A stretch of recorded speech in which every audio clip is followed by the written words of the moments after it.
विश्वास का दूसरा नाम है बैंक। बैंक के विश्वास पर लोग अपनी जीवन भर की कमाई अपने खाते में जमा कर आराम की नींद सो जाते हैं। कारण है उनका बैंक पर विश्वास, लेकिन जब यही विश्वास बैंक अधिकारियों की घोटालेबाजी के चलते टूटने लगे तो फिर पूरा का पूरा बैंकिंग सिस्टम ही सवालों के घेरे में आ जाता है।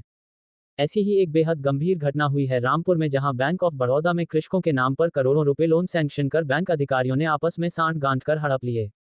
कृषकों को जब लोन वसूली के नोटिस पहुंचे तो उनके पैरों तले जमीन निकल गई। बैंक में पूछताछ की तो किसी ने विश्वसनीय जवाब नहीं दिया। आखिर कृषकों ने पुलिस से गुहार लगाई और 4 अलग-अलग एफआईआर दर्ज की गई है, जबकि दर्जनों लोग इस धोखाधड़ी के शिकार हुए हैं। एक मेरे साथ ही नहीं, कम से कम 20-22 लोगों के साथ भी और भी 11-12 करोड़ रुपए का मामला है, रहमतगंज ब्रांच का और मसवासी ब्रांच का। तो उन्होंने जो है चेक लोगों के पास हैं और चेकों से पेमेंट निकाल लिए गए हैं, चेक नंबर डाल डाल के लोगों के पास जिंदा चेक हैं, ब्लैंक चेक पड़े हैं। इस तरीके से और लोन कर दिए गए हैं, लोगों के पैसे खातों से खींच लिए हैं लोन कर करके। किसी की फाइल नहीं है, किसी का कुछ नहीं है। इस तरीके का मतलब बहुत तरीके का तगड़ा फ्रॉड करके चले गए। मतलब किस तरीके का आश्वासन दिया और किस तरीके आश्वासन तो 1-1.5 साल से आश्वासन यही देते आ रहे हैं कि मेरे पापा आएंगे, मेरे ये आएंगे, मेरे पापा आएंगे, वो कर देंगे, लोन जमा कर देंगे। एक बार इनके पापा आ भी चुके हैं, पीछे आए थे तो कुछ लोगों का जमा कर गए थे।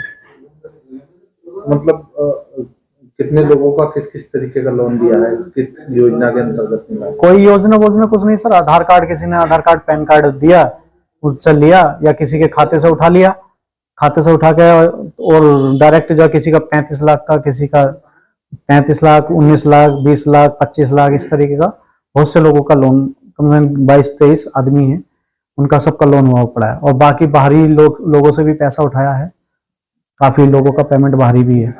अभी मैनेजर कहाँ है?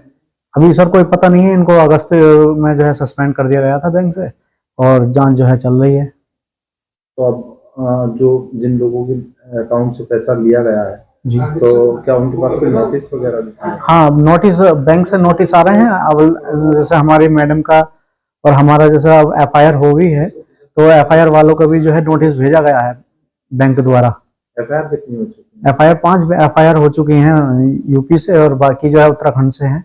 रामनगर में भी, पीछे भी रामनगर में ये कर का है, किसी का 3 करोड़ का, किसी का कितना।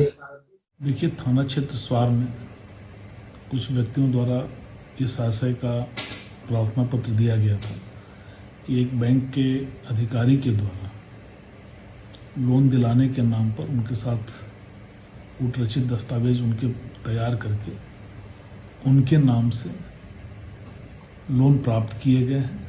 इस संबंध में थाना स्वार पर कुल 4 अभियोग पंजीकृत हुए हैं, जिसमें कि धनराशि करीब 1 करोड़ की है। और इन अभियोगों की विवेचना प्रभारी निरीक्षक साइबर पुलिस स्टेशन के द्वारा की जा रही है। संकलित साक्ष्य के आधार पर अग्रिम विधिक कार्रवाई की जाएगी।